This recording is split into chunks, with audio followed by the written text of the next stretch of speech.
नमस्कार छात्रों, सुधीर शर्मा क्लासेस पर आपका स्वागत है। आज हम देखेंगे एनसीईआरटी क्लास 9th एक्सरसाइज 8.1 का क्वेश्चन नंबर 6। जैसे कि आपके सामने है कि एक समांतर चतुर्भुज ABCD का विकर्ण AC कोण A को समद्विभाजित करता है।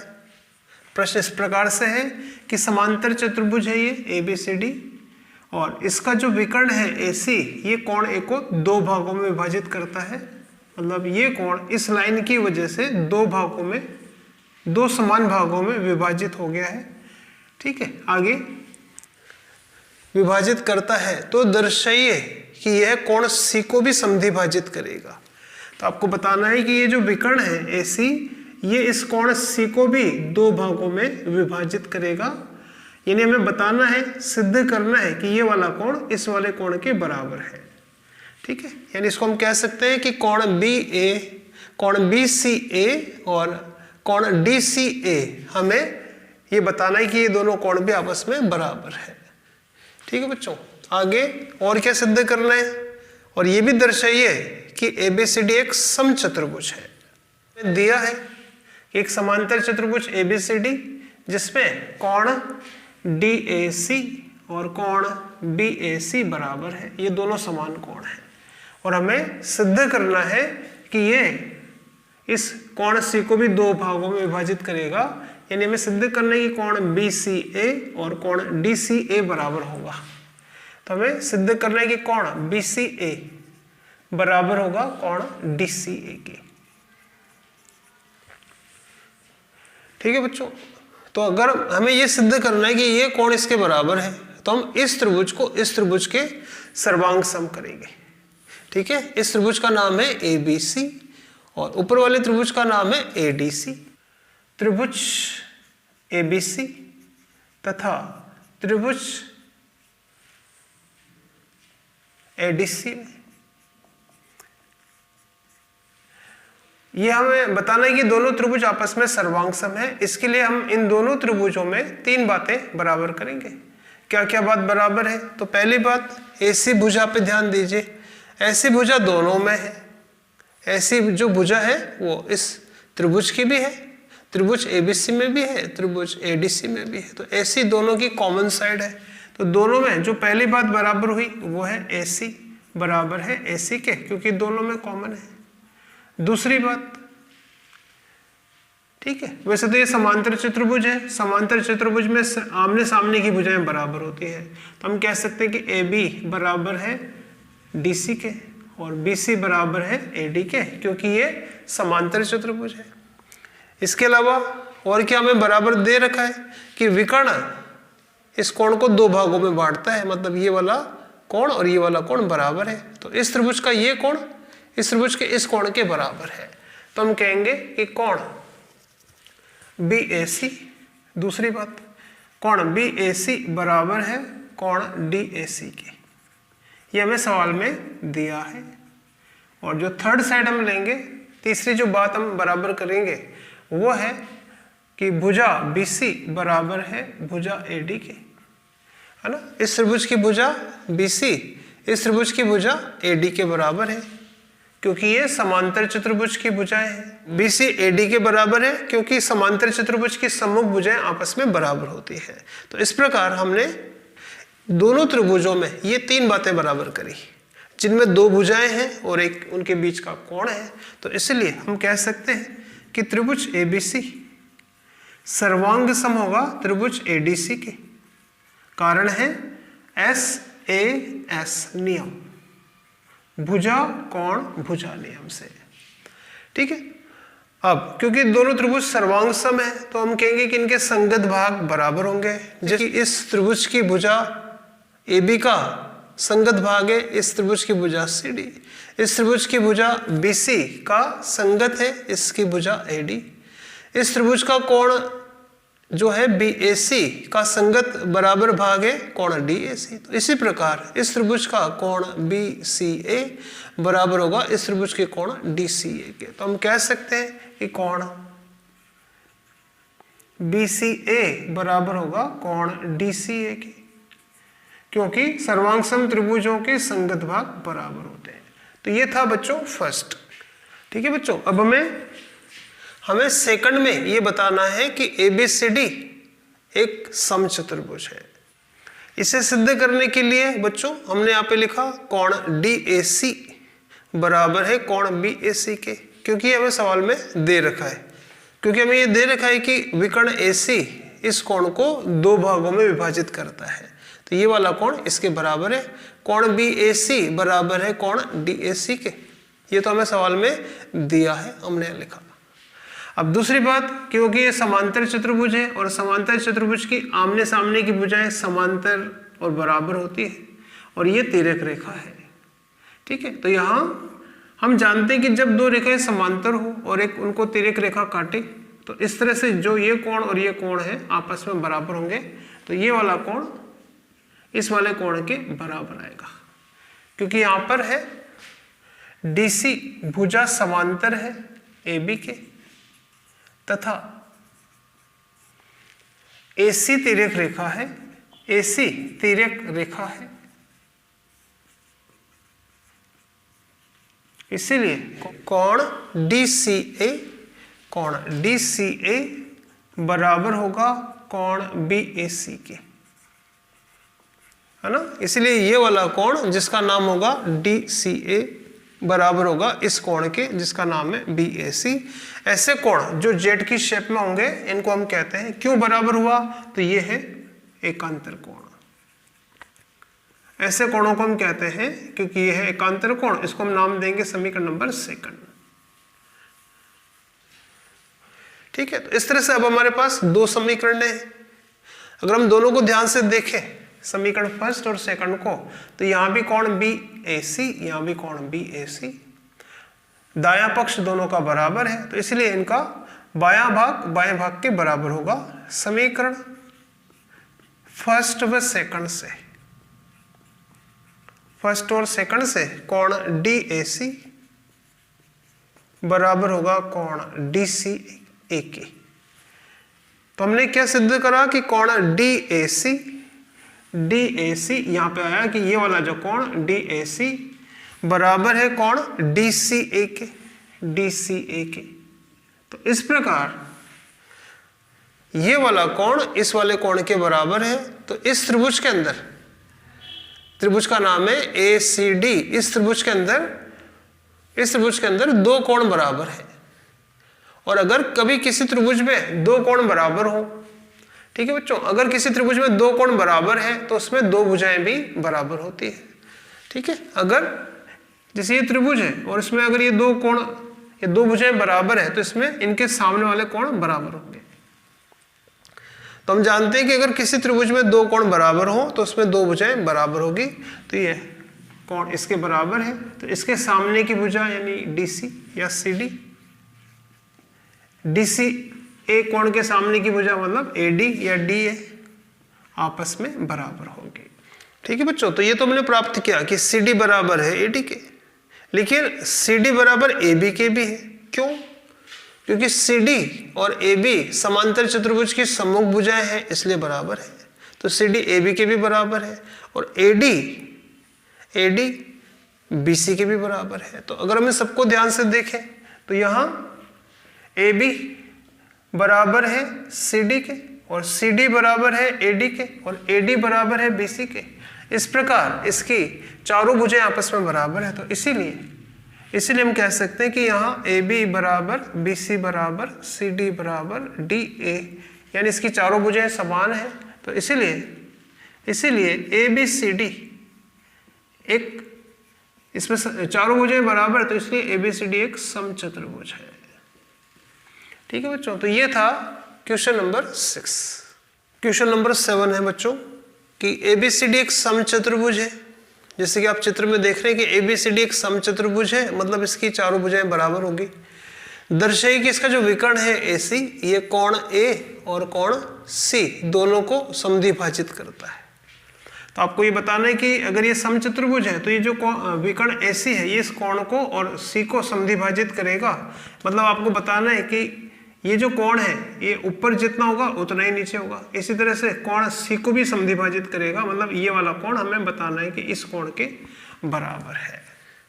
तो ये हमें सिद्ध करना है कि कोण DAO बराबर है BAO के, और हमें सिद्ध करना है कि कोण DCO तथा हमें सिद्ध करना है कि कोण DCO बराबर है BCO के। तो ये है क्वेश्चन बच्चों कि ये जो विकर्ण है ये कोण A और C दोनों को दो भागों में विभाजित करता है। ठीक है बच्चों, ये सिद्ध करने के लिए अभी हमने वो लाइन हटा दी है, केवल विकर्ण AC की बात करेंगे। अगर हमें बताना है कि ये कोण इसके बराबर है और हमें बताना है कि ये कोण इसके बराबर है, तो हमें इस त्रिभुज को इस त्रिभुज के सर्वांग सम करना है। ऊपर वाले त्रिभुज का नाम है ACD, नीचे वाले का नाम है ACB। तो हम इन दोनों त्रिभुजों को सर्वांग सम करेंगे। तो ये सिद्ध करने के लिए बच्चों हमने लिया त्रिभुज ACD और एक त्रिभुज लिया है ACB। इनमें तीन बातें बराबर करेंगे। AC दोनों में है, AC कॉमन है दोनों के अंदर। इस त्रिभुज की भुजा AD को हम इस त्रिभुज की भुजा AB के बराबर कह सकते हैं, और इस त्रिभुज की भुजा CD को इस त्रिभुज की भुजा BC के बराबर कह सकते हैं। वैसे तो ये सारी भुजाएं बराबर है, तो हमने यहाँ लिखा कि AD भुजा बराबर है AB के, और इस त्रिभुज की CD भुजा बराबर है BC के। कारण क्योंकि ये समचतुर्भुज की भुजाएं हैं, चारों ही सब बराबर है। इस प्रकार इन दोनों त्रिभुजों में तीन बातें बराबर हो गई जो कि भुजाएं हैं, तीनों ही भुजाएं हैं। तो हम कहेंगे कि इसीलिए त्रिभुज ACD सर्वांग सम होगा त्रिभुज ACB के। नियम लगेगा क्योंकि हमने तीनों भुजाएं ली है, तो SSS भुजा भुजा भुजा सर्वांग समता नियम से। तो जब त्रिभुज सर्वांग सम हो गए तो हम कहेंगे कि इनके संगत भाग बराबर होंगे। तो ये कोण इस कोण के बराबर होगा और ये वाला कोण इस कोण के बराबर होगा। अतः हम कह सकते हैं सर्वांग सम त्रिभुजों के संगत भाग बराबर होते हैं, इसलिए कोण DAC बराबर होगा कोण BAC के, तथा इसी प्रकार ये वाला कोण इस त्रिभुज का बराबर होगा इस कोण के, DCA बराबर होगा BCA के, DCA बराबर होगा कोण BCA के। तो इस तरह से ये सिद्ध हुआ कि जो विकर्ण है AC वो कोण A को भी दो भागों में विभाजित करता है और C को भी दो भागों में विभाजित करता है। तो इसका सेकंड पार्ट है बच्चों। अब हमें ये बताना है कि जो विकर्ण है BD ये कोण B को और कोण D को समद्विभाजित करता है। तो ये जो विकर्ण है ये कोण B को समद्विभाजित करता है। ये सिद्ध करने के लिए हमें बताना होगा कि इस विकर्ण के इधर और विकर्ण के उधर दोनों कोण बराबर है, इसी तरह से ये और ये कोण बराबर है। तो हमें सिद्ध करना है यहाँ पे कि कोण ADC यानी ये वाला कोण बराबर है कोण CDB के। तो हमें बताना है कि ये कोण इसके बराबर है, और ये भी सिद्ध करना है कि ये वाला कोण इसके बराबर, यानी कोण ABD बराबर है कोण CBD के। तो इस तरह से बच्चों हमने यहाँ लिखा कि दोनों त्रिभुजों को हमें सर्वांग सम करना था, तो BD दोनों में कॉमन है, BD बराबर BD, दूसरा AB बराबर BC, और तीसरी बात AD बराबर है इस त्रिभुज की भुजा CD के। ये चारों भुजाएं आपस में बराबर है क्योंकि ये समचतुर्भुज की भुजाएं हैं, चारों भुजाएं बराबर होती है। तो हम कह सकते हैं कि ये दोनों त्रिभुज भी आपस में सर्वांग सम होंगे। तीनों भुजाएं ली हमने, तो नियम लगेगा भुजा भुजा भुजा सर्वांग समता नियम। दोनों त्रिभुज सर्वांग सम हो गए तो हम कहेंगे इनके संगत भाग बराबर होंगे। अतः इसका ये वाला कोण इस वाले कोण के, इस त्रिभुज का ये वाला कोण इस वाले कोण के बराबर आएगा। तो हम कह सकते हैं इस प्रकार सर्वांग सम त्रिभुजों के संगत भाग बराबर होते हैं। तो हमने यहाँ पे लिखा कि कोण ADC बराबर होगा कोण CDB के, ADC बराबर होगा CDB के। इसी प्रकार से ये वाला कोण इसके बराबर होगा। अतः कोण B और कोण D को विकर्ण जो BD है ये दो भागों में विभाजित करता है। ठीक है बच्चों, ये था 7वां। अब हम करेंगे 8वां क्वेश्चन। 8वां प्रश्न है बच्चों कि ABCD एक आयत है, जैसे कि आप चित्र में देख रहे हैं, और ये एक आयत है और विकर्ण AC जो है कोण A तथा C को समद्विभाजित करता है। तो दर्शाइए कि फर्स्ट में ये बताना है कि सिद्ध करो कि ABCD एक वर्ग है। ठीक है बच्चों, तो हमने यहाँ पे लिखा कि क्या हमें दिया है ABCD एक आयत है, ये हमें दे रखा है, और विकर्ण AC कोण A और C को दो भागों में विभाजित करता है, मतलब ये कोण इसके बराबर है, ये कोण इसके बराबर है। तो हमने यहाँ पे लिखा कि कोण DAC, कोण DAC मतलब ये वाला कोण बराबर है कोण BAC के, ये इसके बराबर है। इसी तरह से कोण DCA, ये वाला कोण बराबर है कोण BCA के, ये हमें दे रखा है। ठीक है, ये वाला कोण इस वाले कोण के बराबर है और ये वाला कोण इसके बराबर है। सिद्ध करो कि एक वर्ग है। तो कुछ बातें तो ऑलरेडी यहाँ पे है, क्योंकि एक आयत है और आयत में प्रत्येक कोण 90 डिग्री का होता है, आयत में आमने सामने की भुजाएं बराबर होती है। अगर आप ये सिद्ध कर देते हैं कि AB बराबर है AD के, क्योंकि AB बराबर है DC के, ये तो हमें पता है, और AD बराबर है BC के, ये भी हमें पता है, तो हमें बस ये सिद्ध करना होगा कि AB बराबर है AD के, उससे ये सिद्ध हो जाएगा कि एक वर्ग है। इसके लिए हम इन दोनों त्रिभुजों को सर्वांग सम करेंगे। तो इस प्रकार बच्चों अब हम इन दोनों त्रिभुजों को सर्वांग सम कर रहे हैं। त्रिभुज ABC और त्रिभुज ADC में ये तीन बातें बराबर है, AC दोनों में है। दूसरी बात, AB बराबर है CD के, इस त्रिभुज की भुजा AB इसकी भुजा CD के बराबर है। अगला, इस त्रिभुज की भुजा BC AD के बराबर है, क्योंकि आयत की आमने सामने की भुजाएं बराबर होती है।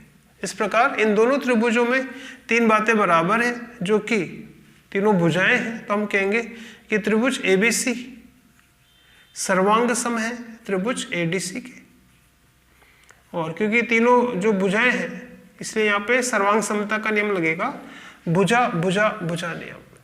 तीनों त्रिभुज सर्वांग सम है, अतः इनके संगत भाग बराबर होंगे। तो हम कह सकते हैं कि इसका AB भुजा बराबर होगी AD के, तो इसलिए हम कह सकते हैं कि AB बराबर होगा AD के, तथा हम कह सकते हैं कि BC बराबर होगा CD के। CP-CT यानी सर्वांग सम त्रिभुजों के संगत भाग बराबर होते हैं, परंतु क्योंकि ये आयत है ABCD सवाल में दे रखा है, तो इसके आमने सामने की भुजाएं पहले से बराबर है। तो AB के सामने भुजा है CD, AB बराबर है CD के, तथा BC बराबर है AD के। ये तो हमें दिया है, क्योंकि ABCD आयत है, आमने सामने की भुजाएं बराबर होगी, तो यहां हमने ये लिखा। लेकिन यहां हमने सिद्ध किया कि AB बराबर है AD के। तो अब देखिए, AB बराबर है AD के, AB बराबर है AD के, और AB बराबर है CD के, AB बराबर CD के भी है, और AD बराबर BC के भी है, AD बराबर BC के भी है। मतलब इसकी चारों भुजाएं आपस में बराबर है, तो इसलिए हम कह सकते हैं कि ये चारों भुजाएं बराबर होगी। इसीलिए क्योंकि चारों भुजाएं बराबर है, तो इसीलिए ABCD एक वर्ग है, ABCD एक वर्ग है। ये था बच्चों इसका पार्ट फर्स्ट। सेकंड अब करेंगे, पहले इसको आप नोट करें बच्चों। अब हम लेंगे इसका सेकंड, उसमें हमें ये सिद्ध करना है। सेकंड ये है कि विकर्ण BD जो है दोनों कोण B तथा D को समद्विभाजित करेगा, ये सिद्ध करें। तो हमने यहाँ विकर्ण BD खींचा, और हमें बताने कि ये जो विकर्ण BD है इस कोण B को भी दो भागों में बांटेगा, मतलब हमें सिद्ध करके बताना है कि ये वाला कोण इसके बराबर होगा। इसी तरह से विकर्ण BD D कोण को भी समद्विभाजित करेगा, मतलब हमें बताना है कि ये कोण इसके बराबर है। तो ये हमने लिखा। सेकंड में क्या सिद्ध करना है कि कोण ABD ये कोण बराबर होगा CBD के, ये हमने लिखा। इसी तरह से ये कोण ADB बराबर होगा कोण CDB के, ये मैं यहाँ पे लिखा। अब आप यहाँ दो त्रिभुज देख रहे हैं, ये कोण इसके बराबर लाना है, सिद्ध करना है। इसके लिए हम ये बता देंगे कि ये त्रिभुज पूरी तरह से सर्वांग सम है इस त्रिभुज के। ठीक है बच्चों, तो इसके लिए हमने इन दोनों त्रिभुजों को सर्वांग सम करने के लिए त्रिभुज ABD और त्रिभुज CBD लिया। दोनों में BD कॉमन है, BD बराबर BD, AB बराबर है CD के, AB बराबर है CD के, और इसी तरह से BC बराबर है AD के, क्योंकि यह आयत की सम्मुख भुजा है इसलिए बराबर है। दोनों त्रिभुज सर्वांग सम होंगे भुजा भुजा भुजा वाले नियम से। अतः हम कह सकते हैं कि कोण ADB बराबर होगा CDB के, ADB बराबर होगा CDB के, और कोण ABD यानी इस त्रिभुज का ये जो कोण है ये वाला बराबर होगा कोण CBD के। मतलब इधर ये वाला कोण इसके बराबर है, ये वाला कोण इसके बराबर है, हमने सिद्ध किया।